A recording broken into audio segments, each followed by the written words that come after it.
the other night I had something happen that was really wild. It was like an orb. It was purple. It was small, and it was centered on a plant. It was like it was one of those little plant spirits. I don't know what you would call them. Mm-hmm. The fairies. I don't know. It was a purple orb, and I saw it in 3 dimensions, 2 feet in front of my own eyes. I went, oh, so that's what these things are that people talk about. And it was that purple was just beautiful. So I said hi. Reconnecting with J.M. DeBord because he's gone beyond dreams. Now he's gone into the science of the paranormal. New book, fantastic, love it, wrote a review. I can't say enough nice things about it. It covers the entire spectrum of what we consider PSI. What was the motivation? Wendy, it seems like it was almost like synchronicity or fate that this book ended up in my hands as the author. The way it worked was a contract came through my agent. The publisher was looking for basically a writer for hire. And my agent said, hey, I've got this on my desk. They're looking for someone to write this book. And it's about the science of the paranormal. And I'm like, are you serious? Like, this is, I've been into this stuff for years, listening to your show, listening to Jeff Mishlove, reading books, subscribe to subreddits. It's always been a fascination of mine. So when they said, we want an author to write this book about the science of the paranormal, I said, yeah, sign me up.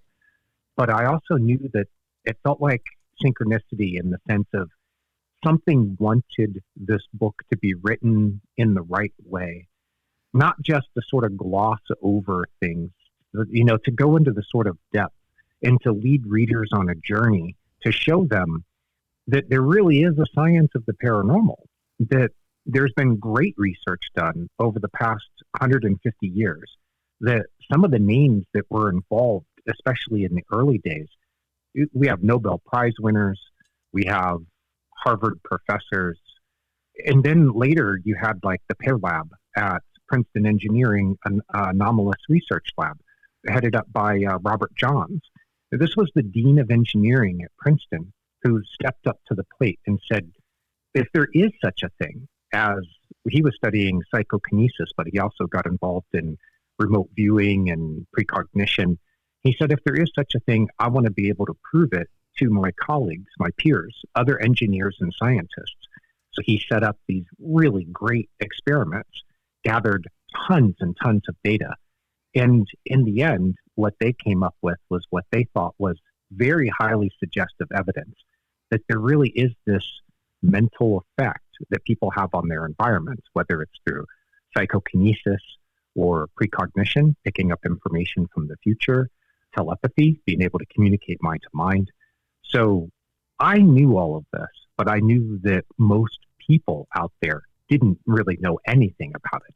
So I considered it to be my job or even my mission to present it in a way that would be a fun book, but also has the sort of depth, so that if somebody says, I want to see the science of the paranormal, not just the paranormal, that they would find it in my book. And apparently, Wendy, did I succeed at that? Absolutely. Absolutely. The thing I really like about it is when I look at stuff and it's really cold and numbers oriented and math and, okay, here's the science, here's the research, I don't get drawn into it. What I saw at the very beginning was the boots on the ground action from people who have incredible abilities like Alex Tannous. And I love Alex. He's one of my favorites, psychic who had all sorts of corroboration, and the foundation is still active. And he was, when you're talking about him with bilocation, that was like a slam dunk. Well, thank you for making me aware of him, because it was because I heard about him through you that he was on my radar. The publisher gave me this parameter. They said, we want you to use pop culture references to things that are depictions of psychic and paranormal to, because this is our audience. These are the people who are attracted to this series of books that we've put out, which are the science of. They did one on the science of UFOs, and then they've got a bunch of others. So this is part of a series, and it's all based on these pop culture references. So I'm like, okay, well, we could use a Star Wars reference. It hasn't been overdone. Oh, that's right. There's that scene where Luke Skywalker is, in two places at once. And I remember talking about that and hearing online discussions about it where people were like, well, how could he be on this planet somewhere where he's projecting this image of himself into the battle scene in that movie? And I was like, well, yeah, actually, Alex Tannous did that. And I remembered his account of him going into a sort of a meditative state. He said he was between classes. Mm-hmm. He was teaching college classes, and he was between classes, and he took a nap. And next thing he knew, he found himself in another place, and that there were people who vouched that he showed up at their door, and not only showed up, but drank some tea. So if that is like a phantasm or a ghost, like, no, it's not. He was physically in two places at one time. So how does that work? So that's what I used to draw people into the story. And I knew when I was writing that I was like, yeah, I know one person out there who is going to love that I opened up the book with Alex Tannous. Yes. So yes, that's thank me. Thank you for putting him on my radar. I've run across so many others from listening to, your podcast and Jeff and others that I know some of these people almost I know them by name, but I almost feel like I know them personally. People like Ingo Swann, and you've mentioned him many times before. Mm-hmm. He was already on my radar, but I had a familiarity with him because I've heard so many interviews, either with him, like when he's been on Art Bell's show. I've read his books. I've read other people's references to him. And so I'm just so thankful that I had that base of knowledge to work from and that I could introduce readers to these people. Because when you say, oh, psychic and paranormal, a lot of people say, oh, it's a bunch of BS. There's no proof to it.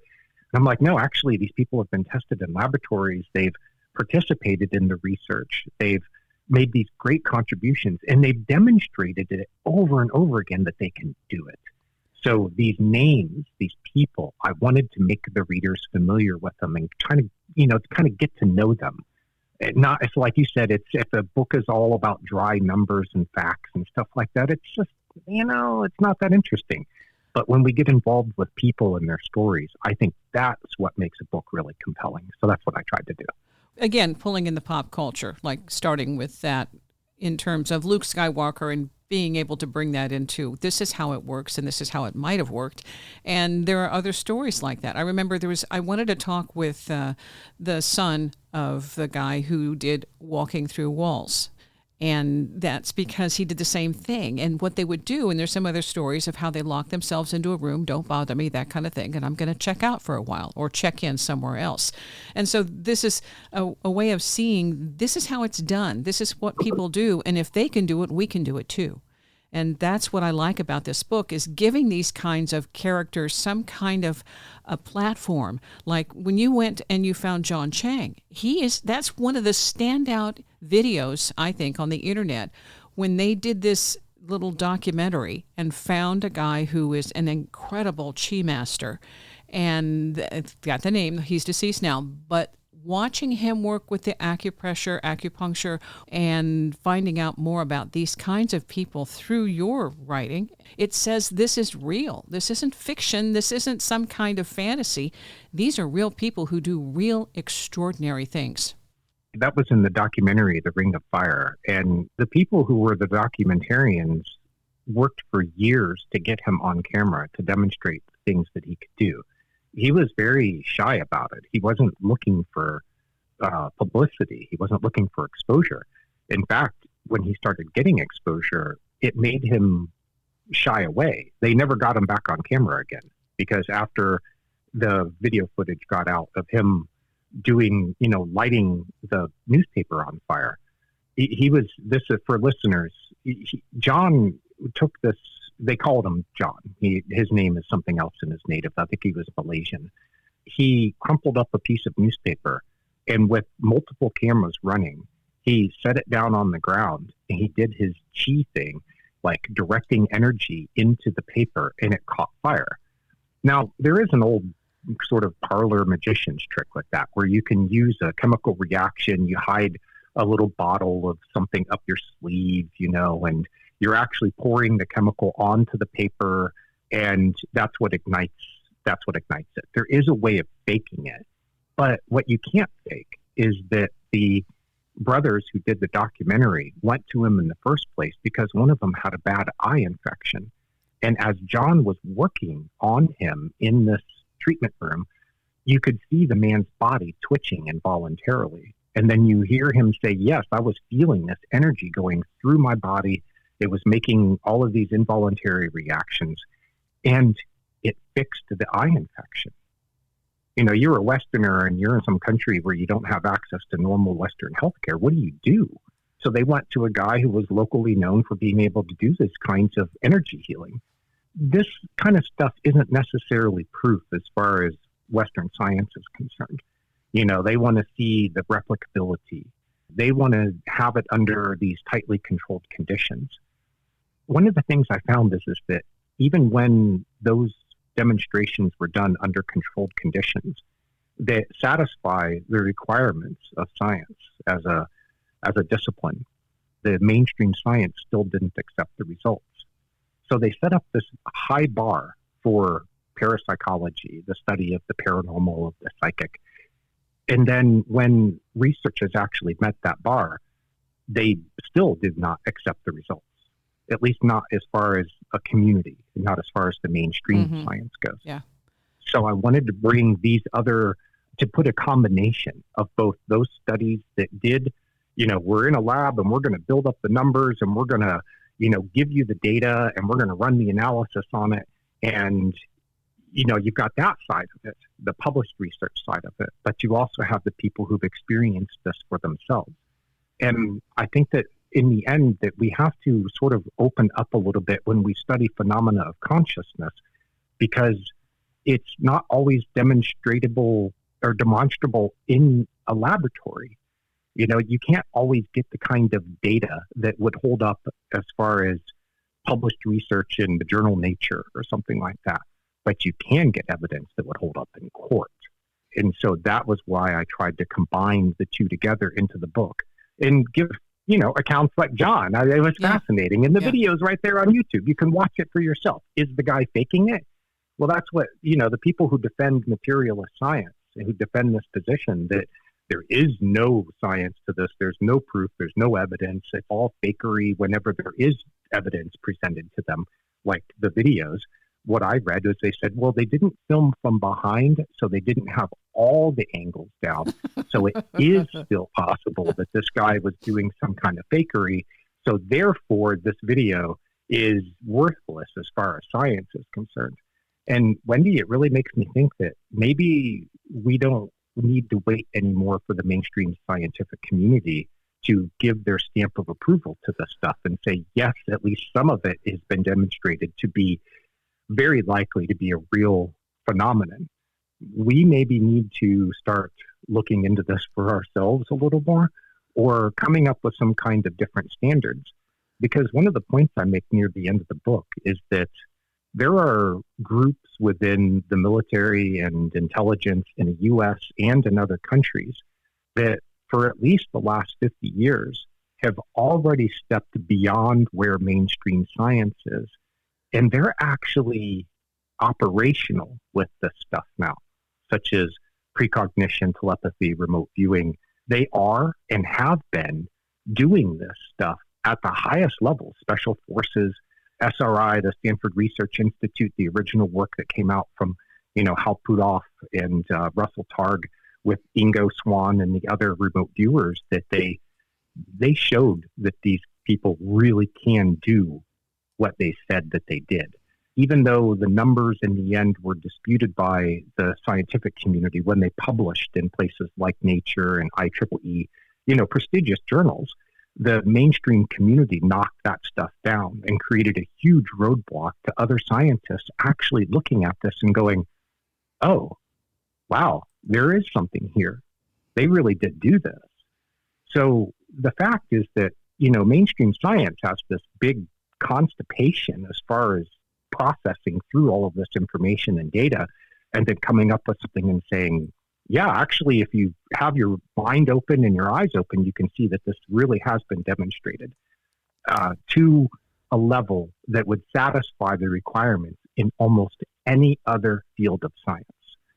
So, for example, there is a sigma as a measure of the statistical power when you put data together and you say, is there something here? Has the effect been captured by the data that we're looking for? When it comes to demonstrating the Higgs boson, particle, the existence of this thing, it comes in at a power of 5 sigma, which is basically where you come up with enough statistical power to say that there is a real thing happening here. We really have found the Higgs boson. Well, the telepathy studies for Gansfeld, when you do the same sort of meta-analysis of the data, comes up at 5.5 sigma. So it actually has more statistical power than the data that we've accepted for the existence of this particle in physics.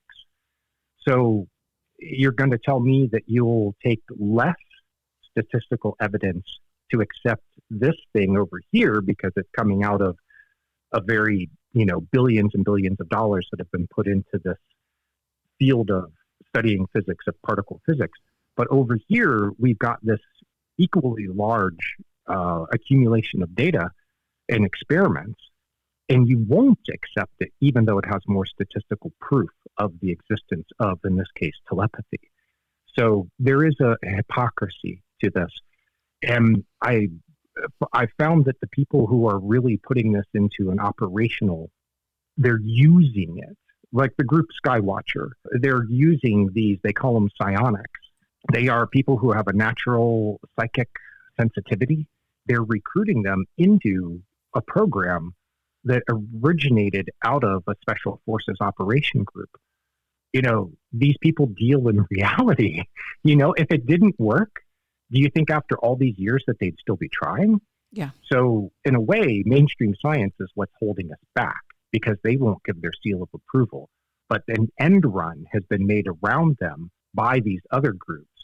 And I think that that's a fact that needs to be more widely disseminated out there because people are still going based off of the impression they have that the science hasn't proved anything. There is no science, the paranormal, they haven't proved anything, blah, blah, blah. Well, okay, you can believe that and you can have your reasons for believing it, but let's go talk to these guys over here who are these special forces operators who are using this operationally in the field. And let's talk to them about whether they think it's true or not. And you'll get a very different answer. Well, I think they don't worry about the science. They just do it. Does it work? Does it work? Can it be reproducible? And for them, it can. And they've got documents to prove that. I've interviewed a couple of remote viewers. Well, actually more. I think Angela Thompson-Smith. I've also interviewed Paul. I think both Joe McMoneagle and Paul Smith are in the archives. And so these folks, they're telling you what they do and how they do it and how it's easy. And if you just, even when I spoke with Julia Mossbridge about doing this, she had me do a demonstration and I was shocked that it was so quick. I was like, she said, here's this and, tell me what you see. And I drew the picture. It was like, wow, okay. That was something that had to do with greenery, vines growing somewhere, and I that's what I came up with. And so the fact that it's so accessible lets us know that we don't have to wait for the science. We have to, I think, look at the people who have given us some results and then take that as some kind of an incentive to say, well, what can I do? How can I do this? And you do this with his book. It's basically what I think is the premise for the science is that it is impossible. Whatever these things, well, as soon as they're saying it is impossible, then they're proving whatever method they choose to adopt that it is impossible. And that's what James Randi was perfect at. Everything is impossible. Nothing is possible. And then he set out to affirm his confirmation bias. Okay, that to me, that's not science. That's bias, and it's inherent in the language that's being used. This is impossible. So going around that, well, what isn't impossible? Then we go forward with what if, and instead of immediately saying, no, it can't work. Okay, well, then you can prove it can't work. Now, prove to me it can work. Let's go forward. And then you're seeing the people who do it. Well, there's proof right there. It can work. Some of that, when you're the people that you're including, I love the one. This is, I don't know how to pronounce the last name, Thomas Cotonou, Intelligent Electrical Energy. harnessing it for healing. I love that section. He was a Brazilian, if I remember correctly, he was the Brazilian guy who he demonstrated a group of parapsychologists there were other types there was like an engineer and there were some others. They went down to actually see him in action, and they witnessed things happen around this guy that we would say it was impossible. This is stuff that's right out of, the movies kind of thing. And you're looking around going, okay, where's the special effects guy? Because I just watched, this kitchen utensil twist up into this piece of metal with the guy not even touching it in some cases, just in his presence, because he created such a strong field around him that these objects and people responded to him. The intelligent energy of healing. I think that's how he originally got known, was because he was a healer. Yeah, I really dug deep, Wendy, and it was fascinating because I found these people in the published literature, even with my background of, having been interested in this for a long time. I still didn't know about people like Thomas. So when I dug into the published literature, I went, oh my gosh, you mean this is out there? I mean, it may not be in the biggest journal in the world, but this was still written up for other scientists, other people who study this stuff. And yeah, I found that stuff to be fascinating. For me, it strikes a chord because he talks about the energy healing, and when he's doing something that's mending a bone or mending something, he sees a blue energy around that fragment. And so it's showing something that other people can witness as this is being done. And I'm the electrical thing. That's what that's my focus with the night lights and all that other stuff. This stuff is real. And for people to be able to see some kind of, an effect, a result is huge. There's another thing about that too, that I think the researchers who were studying him also say that they found that 19 of 23 children with psychic gifts had previously survived electrical shock, and he had been hit by lightning. Yeah. And so when I was a kid, I stuck my finger in a light socket just because. This is why you should have them covered, okay? Just so you know, it was behind the toaster. I wanted to know how the toaster works, so I put my finger there, and it turned black. I'm okay, I think. But it might be, something that might have. I thought, whoa, I remember when I was a kid that I had this shock. And I don't remember if my mom knew about it. I know my finger was black, and I think it made a sound. I think it caused a short. But, as a kid, who cares? Those aren't my problems. It was a quick, and it seems to rewire and it rewires your nervous system in some sort of way that opens you up to discovering these things for yourself. A lot of these people, when you look into their biographies, you find that at a very young age, they experienced something that let them know that there is more to this world than just the way that physical materialism presents it, that everything works according to the laws of physics, and anything that can't be explained through physical materialism cannot exist according to that paradigm. But then you have people like you have people like Alex, who had his experience as a young boy jumping off the stairs. He turns around after jumping. He's just goofing around, jumping up and down the stairs. And he looks back at the top of the stairs. He sees another version of himself. He calls it Alex number 2. But he saw himself from that other perspective. He saw himself at the bottom of the stairs where he had just jumped and landed. Then he turns around and he sees himself at the top of the stairs. But from that perspective, he realized that he was in both places at once. So once you've experienced it for yourself, then there's not this question anymore of, is it real? You start asking questions like, well, then how does it work? How can I use this for my advantage? How can I use it for my family and friends? What can I do with this? What kind of interesting things can we get into? And this is where I found in the science where there are more and more people who have a background, maybe even up to the PhD level, who have experienced these things and are now trying to prove it to their colleagues, maybe not necessarily who don't believe, but just to put the evidence out there. There was a girl who's a neuroscientist. She was originally from Iran. I think she was from Iran, and she's been in the United States forever. She said that her mom used to use these, I think it was the tea, like reading the dregs left over in the bottom of the teacup. And she's like, there were too many times as a kid that my mom was spot on about things in that way. And so she's like, then I go on and I become a neuroscientist. And, the rigor in neuroscience is physical materialism. These powers of the mind, et cetera, they don't exist according to the dogma. But she's like, I went into it knowing actually that it does exist. So we're having more and more of these people who are getting the sorts of degrees and credentials and then going out and doing the experiments from an inside out sort of perspective, who are contributing now and getting this information into the pipeline. And it is slowly changing things, but it is still true what, there was a Nobel Prize, very famous scientist back in the day, it might have been Max Planck, who said that the progress in science happens one funeral at a time, because you'll have the old guard who make a career out of putting forth certain theories and ideas, and it becomes the dogma for the field. And then they spend the rest of their careers, the rest of their lives, defending that original position, even when new information comes along that might contradict what they believe to be true. There might be better science that comes along that comes up with different results, but they won't allow that to become acceptable.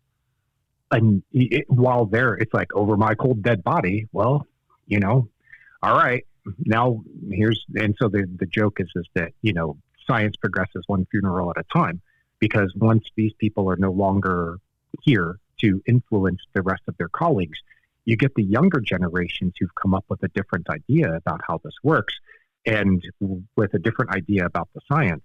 And they come along and they're actually able to take the baton and run forward with it.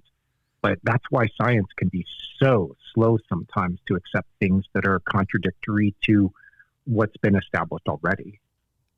Well, I like where you start out with the the levitation. There's the two diametrically opposed. One who is basically a monk and a clean living kind of guy, and the other one who's totally not.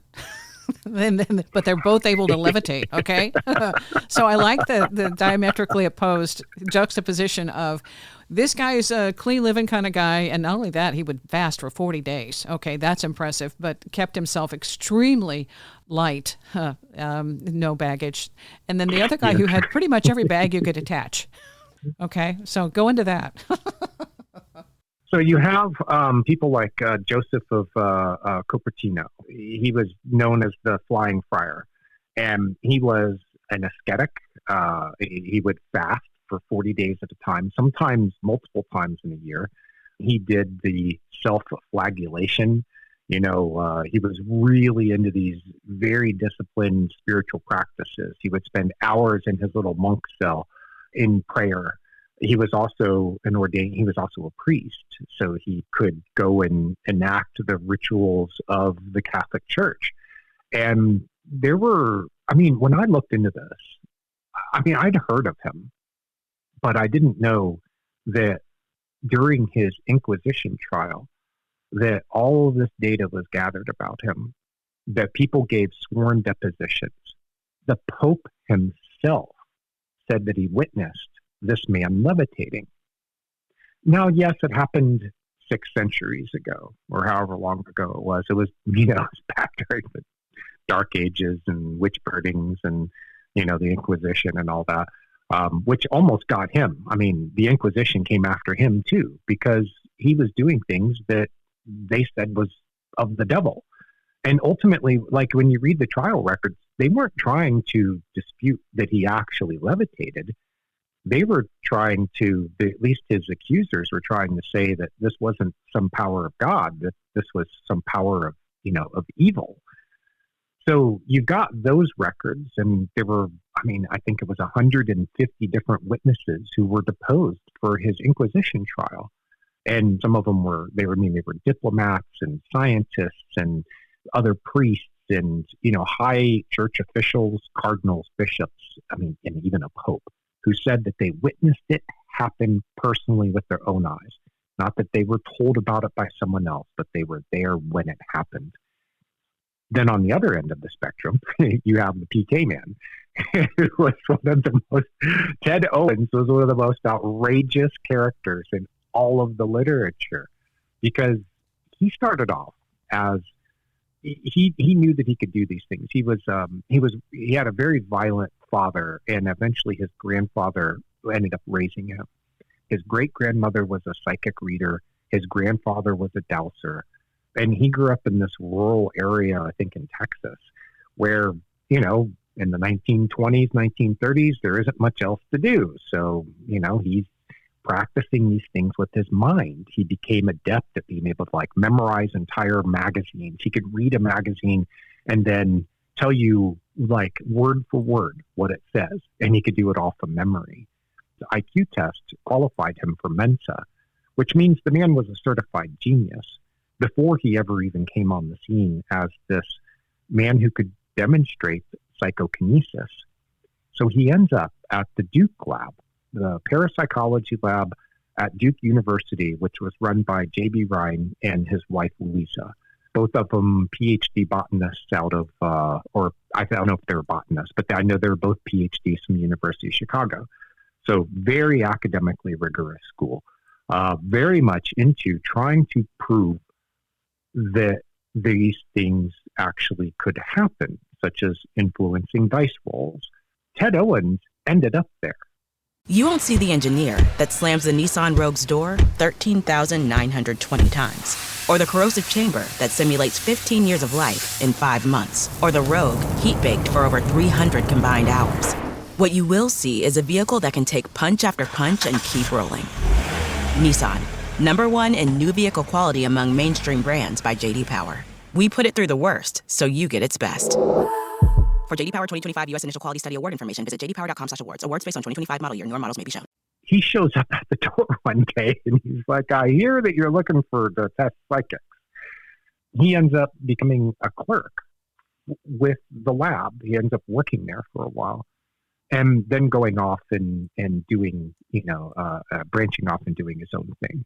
One of the really fascinating things about Ted is that he knew that he could do these things, and he was trying to prove it to others, but he encountered so much derision, the ostracism, the social sort of look at Ted Owens over there. Who does he think he is? He must be crazy. He thinks that he can influence things with his mind, even though he had demonstrated it to himself and done it to others. He got really, really into trying to prove to people that he could really do these things. So you look into his case, and if you just hear about it, it's easy to dismiss.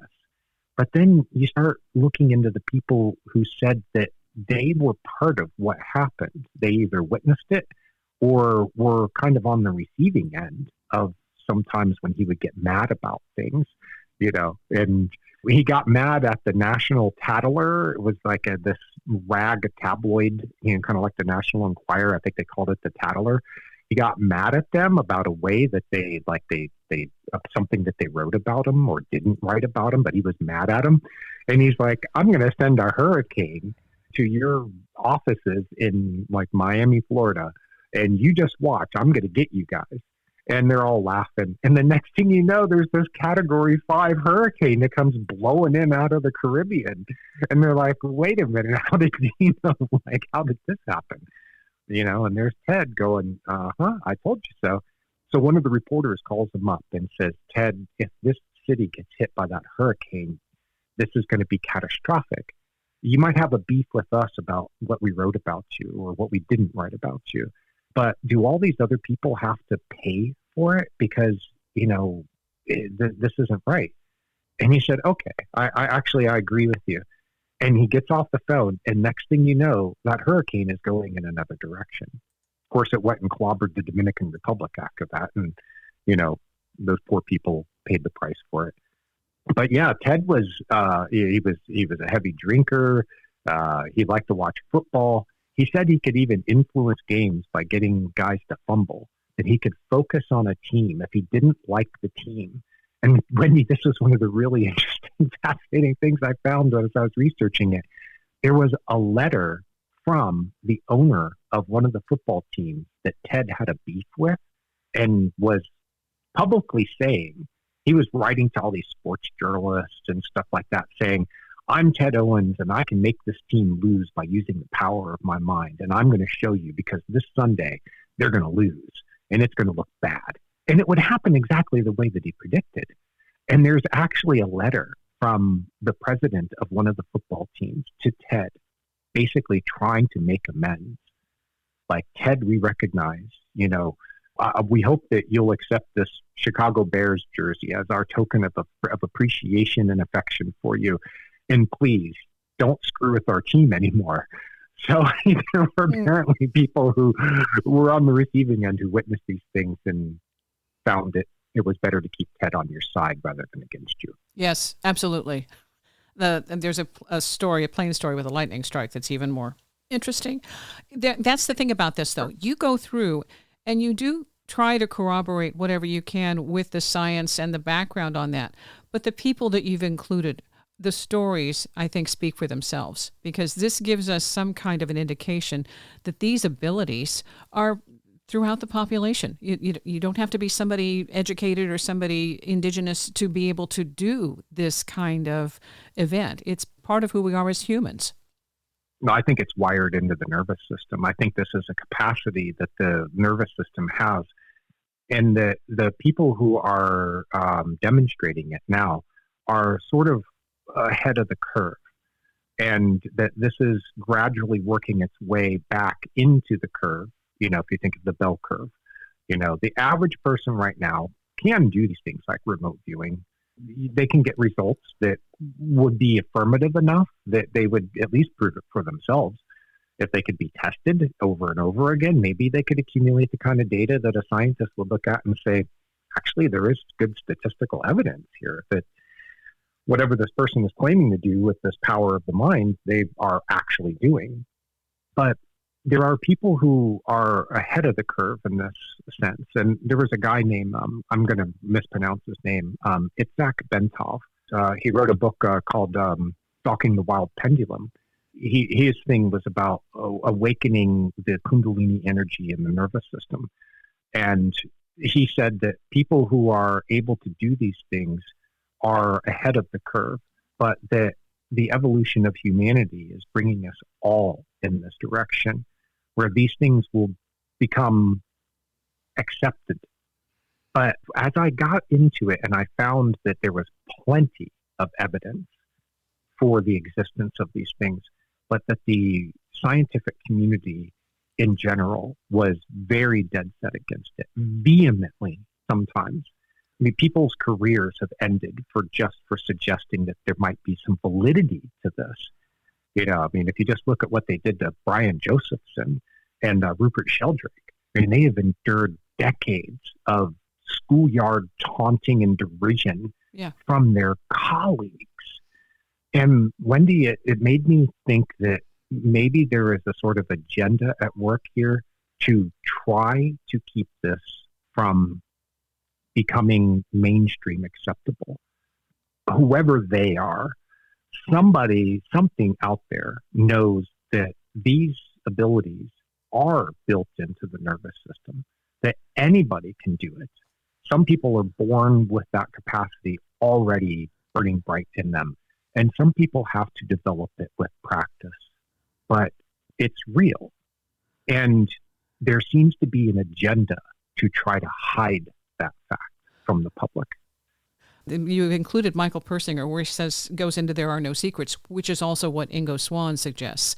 People who are highly psychic, they are a threat, because if they know what you're thinking and you have an agenda that might be a military, you're looking to keep something secret, something hidden, and there's this person who knows, well, what do you do? What do you do with that person? What do you do with a community or a population that has these abilities? And my goal is to basically continue to bring this to people's awareness that we are not, at this point, at our A game with the psychic abilities, but we have the potential to be so much more than we currently are, because it's just part of who we are. And when we're told it doesn't exist, well, then we might back away. But when we're told, here's what you can do, then a lot of people get excited and curious and creative. And there's like, wow, okay, if I can do this, then what else can I do?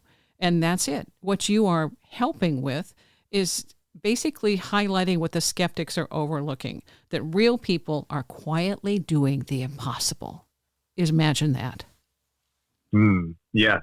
And I want to add to that if you hear the word debunk, then what you're seeing is somebody's ideologically driven screed against something. They say, well, this doesn't exist, and we're going to debunk it. So they've done it to Rupert Sheldrake by deplatforming him. They also did it to Russell Targ. He had a TED Talk that got, taken down. You can still find it, but it required people to grab their home copies of it and use their personal accounts to put it back up. So there was an agenda to actually remove this information from the public eye. And part of it is probably that these intelligence agencies and military organizations and stuff who've been operational with this stuff for decades realized a long time ago what Michael Persinger said in that video. There are no secrets anymore, because we have people who have demonstrated that they can find out anything they want to simply using their mind and a protocol such as remote viewing. It was proven starting back in the 1970s.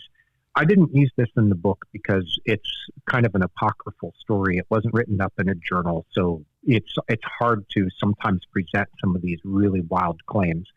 But Pat Price, he was one of the remote viewers from the early days. Pat Price was tested and was able to read the file names inside of a super secret vault in a facility from the National Security Agency. He read the file names using just the protocols of remote viewing. So Pat is hundreds or thousands of miles away, and there is, a safe. It's tall as a person, super thick, super secret, kept inside of a super secret facility. There is no way he could have physically seen it with his own eyes. And yet he demonstrated this. And when the results got back to the people in Washington, they said that the next day that all of these, national security goons showed up at SRI wondering, they were angry. Do we have a national security look? Uh-huh. Yeah, do we have a national security leak here? So there is something, I can see that as being one of the reasons why this stuff has been kept under wraps. And I started connecting the dots with what we've also seen with the UFO UAP. The evidence has been there for decades, and yet there was this cloud of doubt and suspicion that was cast over it, which is basically a disinformation campaign, a deliberate attempt by the people who were trying to keep the secret.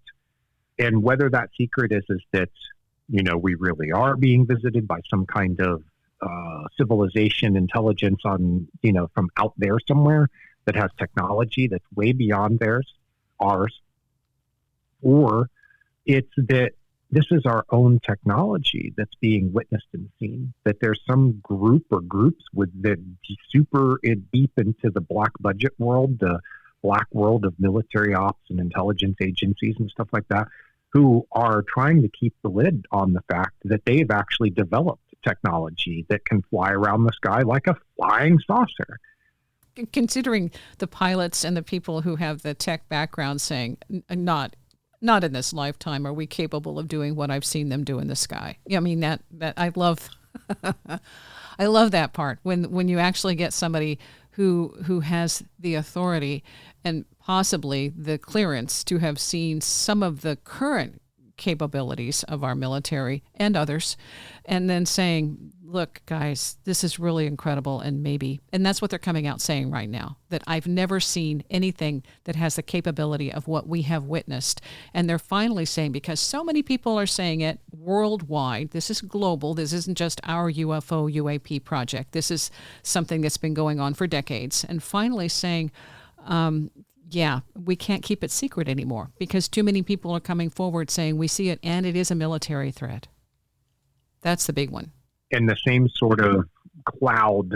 You're seeing the same playbook with that issue playing out with the psychic abilities and functioning. They use the same way of creating and sowing doubt. And it makes me wonder if it's not for the same reason, because they could either have an advantage because they've developed these programs such as remote viewing, and they don't want the word to get out. I mean, it already is. Yeah. But for years, for decades, they were trying to keep this information under wraps. So when I look at this and I go, there is obviously some kind of agenda at work here, because the evidence is right there in front of our faces. And yet when you hear about it on the evening news, and it's the subject of UFOs, it still comes with the snickers and the joke, you'll still get that sort of, social cloud of doubt around it, of derision and making fun of it around both of these subjects. So it tells me that there's someone who is perhaps trying to keep a secret, to keep this information from getting out there in the general public. That is one of the things I wanted to do with the book, is to show the readers that A, the evidence is there from traditional science. B, the evidence is there from personal accounts, people who have witnessed these things for themselves and are highly credible witnesses. And C, that there is actually an active campaign to try to keep this information under wraps. To me, that is a real crime. I mean, it's all a crime, but ultimately what it's doing is it's scaring people off from what is probably a natural capacity, a sort of sixth sense of the nervous system. At least with some of these things we're talking about as being paranormal, they are being generated internally between the person and their environment. The person's internal state is affecting their environment in these various ways. I mean, when I looked into the poltergeist literature, and how many times did they find, when they investigated poltergeist cases, that there was somebody in the home who was deeply emotionally troubled, and that these poltergeist phenomena, things flying across the room, fires starting, scratches, that these were being associated with the emotional turmoil of a person who was living in the home. And the researchers would be like, yeah, they went off to see their aunt for 2 weeks, and the house was as quiet as can be. And as soon as that person stepped back into the home, the crap started hitting the fan again. I mean, Wendy, they had the one case where the 3 researchers were in the home and they experienced feces manifesting inside the home and raining down from the ceiling. And there were 3 investigators from SPR, the Society for Psychical Research, one of the oldest and most prestigious organizations for studying this stuff. They had 3 researchers in the home who all said that it happened. It's written up. It's in the literature. They published it. So, tell me that didn't happen. Anyway, the point being is that people have this capacity. It's been demonstrated over and over again.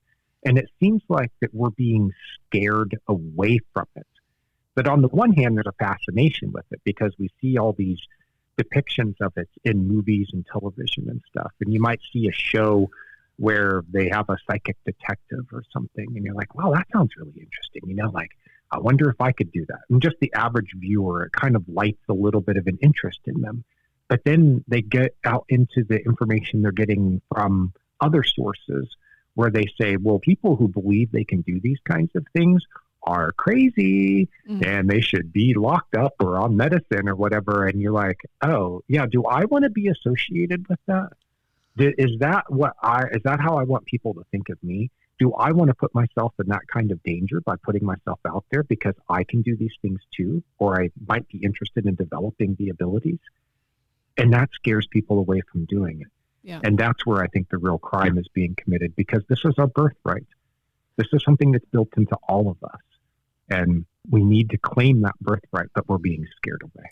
Well, I like the other topic because you also include, there are 2 absolutely astounding reincarnation cases, Robert Snow and Jeffrey Keene. And they are textbook for what can happen when you really start connecting the dots of, did I have a past life? And these guys, they even, down to Jeffrey Keene, the look, his image is absolutely extraordinary when you look at his past life picture and his present life picture. And so I'm glad you pulled those two guys in because their stories are incredible.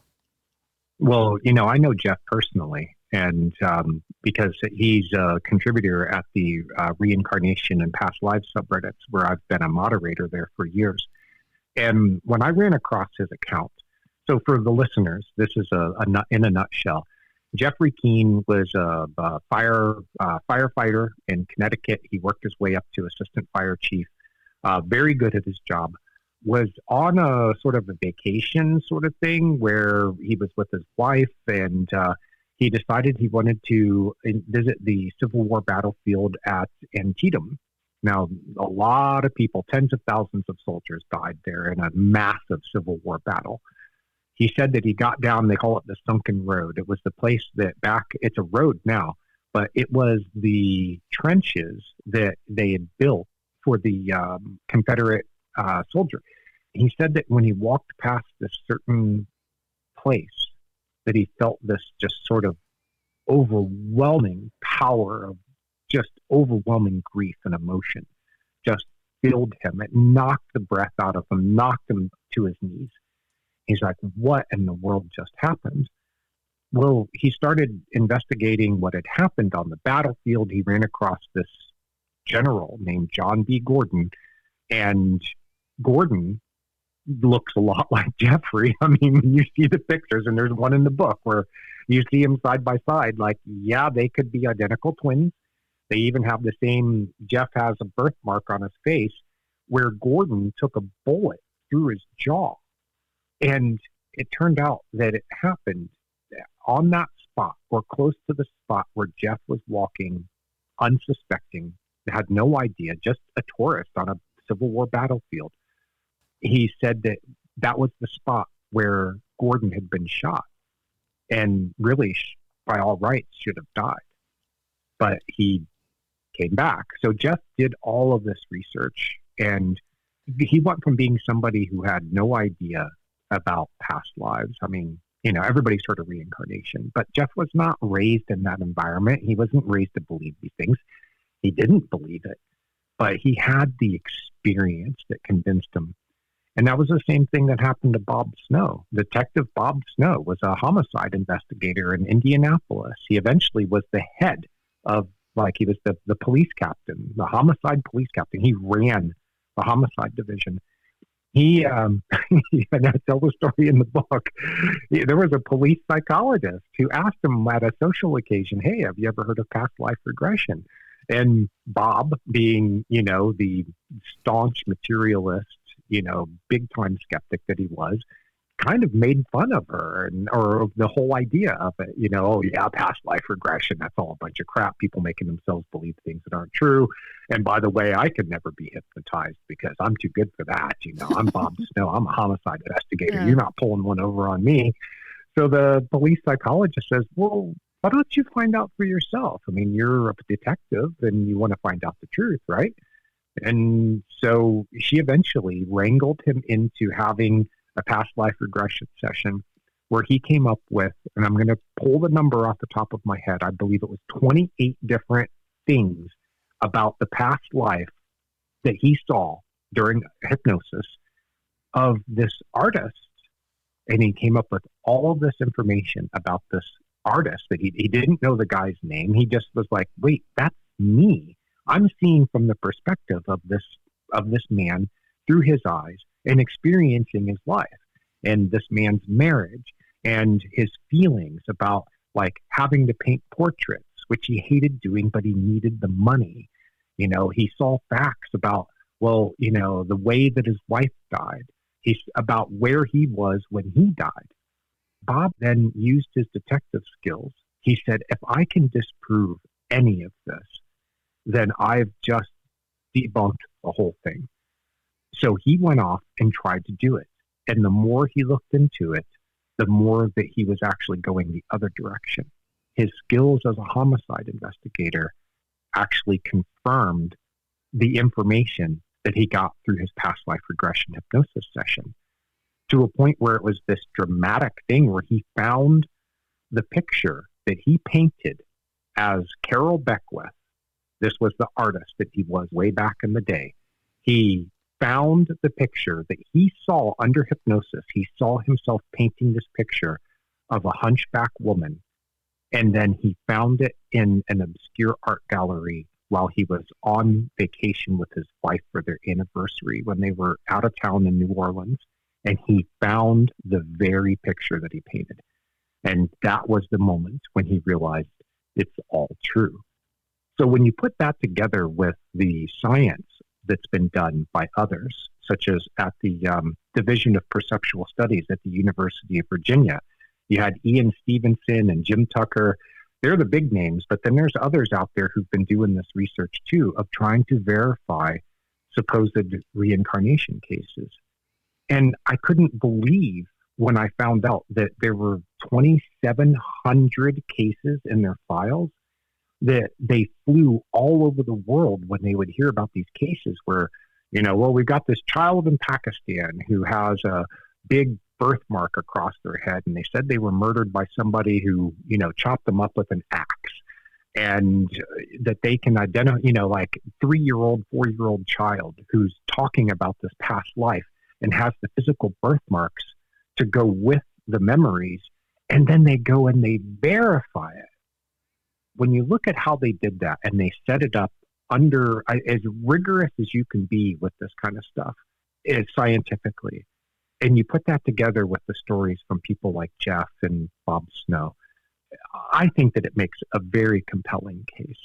So yes, there's a chapter on the science of reincarnation, chapter on the science of precognitive and other types of dreams. We've got telepathy, psychokinesis, remote viewing, kind of runs the gamut, levitation of these things that have been studied, written about, witnessed. Now I put it together in a book that creates a nice narrative of like, hey, do you want to know what the truth is? Do you want to see what the science has to say, what the published research has to say? And oh, by the way, I have all these other people who have given sworn accounts of what they experienced. And if any of this stuff is true, if we can prove even one of these things as being real, then we have just nulled the hypothesis that none of it is real, because we can actually prove it now. We can prove at least, if we can prove even one of these things. And I think that it's been proven beyond a doubt in some cases. Like remote viewing is absolutely a real thing. Remote viewing is a protocol for a psychic function or ability called clairvoyance. So the remote viewing is just the protocol for tapping into the mind's ability to be able to remotely sense distant locations without using traditional means. It's been demonstrated conclusively. There have been studies that have been published in Nature and IEEE. These aren't fringe journals. Now, was there a huge blowback after they published this stuff? Yes, there was. But when you read what the blowback is, the critics, the skeptics, what you find basically at the heart of their argument is, well, none of this could be true because it's impossible according to our paradigm. They don't really go off and run their own experiments. What they do is they find ways of criticizing other people's experiments to create a cloud of suspicion around it. This is what happened with Daryl Bem. He's a sociologist, University of Illinois, tenured professor, was very highly regarded before he retired. He was one of the top sociologists in this field. He ran these precognition studies. He came up with outstanding results. And when he published it, the initial reaction was, oh my God, who let this guy in? The reaction from the skeptics was just apocalyptic. They found something to chew on, which was that the original replication studies were not able to replicate his results. So the headline said, Bem's study has been debunked. And then attention moves on elsewhere. Nobody comes back and revisits it. Well, guess what? Other labs continued trying to run his experiments under his protocols. They published their research. And after the initial wave of replications that failed, you had replications that succeeded.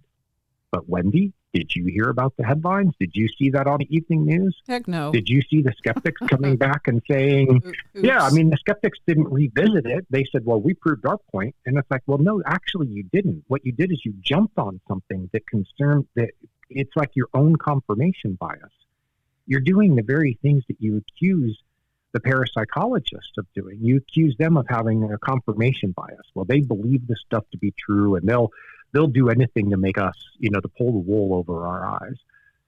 Well, they're actually doing the same thing, but they're not actually digging into the literature. When you actually read the literature, then you come away with a very different perception. Part 1, J.M. DeBord, author of The Science of the Paranormal, The Truth Behind Telepathy, ESP, Reincarnation, and More Mysterious Phenomena. You can also check out the website, jmdebord.com. In the next segment, dowsing. If we can prove even one of these things as being real, then we have just nulled the hypothesis that none of it is real, because we can actually prove it now. Thanks for listening.